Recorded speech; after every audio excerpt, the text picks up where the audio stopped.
ہم ایسے دیش میں جی رہے ہیں جہاں پر نریندر مودی دیش کے پردھان منتری رہتے آپ یمن میں جینا چاہتی ہیں؟ انہوں نے کہا آپ سیریا میں جینا چاہتی ہیں؟ میرا سوال ہاں بتائیے۔ انہوں نے وائناڈ کے لیے کہا کہ راہل گاندھی وہاں چناؤ اس لیے لڑنے گئے ہیں کیونکہ وہاں پر ان کو معلوم ہے کہ ہندو انہیں ووٹ نہیں کرے گا۔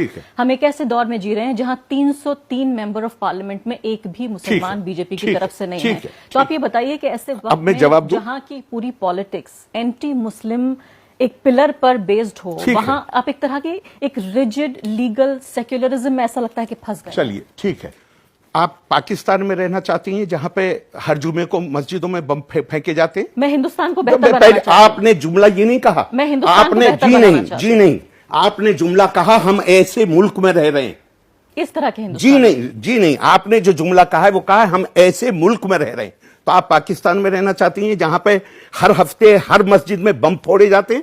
آپ سیریا میں رہنا چاہتی ہیں؟ آپ یمن میں رہنا چاہتی ہیں؟ آپ کون سے ملک میں رہنا چاہتی ہیں جہاں لوگوں کے انٹرسٹ جو ہیں، ان کے حقوق محفوظ ہیں؟ اور مجھے کوئی ایک ملک کا نام بتا دیجیے، آپ جس ملک میں رہ رہی ہیں وہ ملک وہ ہے جہاں دیوبند والوں کو اس کی اجازت ہے۔ یہ کتاب دیوبند میں نصاب کا حصہ ہے، سلیبس کا حصہ ہے یہ کتاب۔ اس میں جہاد، قرآن کہتا ہے اذن للذین یقاتلون بانہم ظلموا، لڑنے کی اجازت صرف ان کو دی جاتی ہے جن کے خلاف لڑائی لڑی گئی ہے، ان پہ ظلم کیا گیا ہے، ان کو ان کے گھروں سے نکالا گیا ہے۔ اور دیوبند کیا بتاتا ہے جہاد کا مقصد کیا ہے؟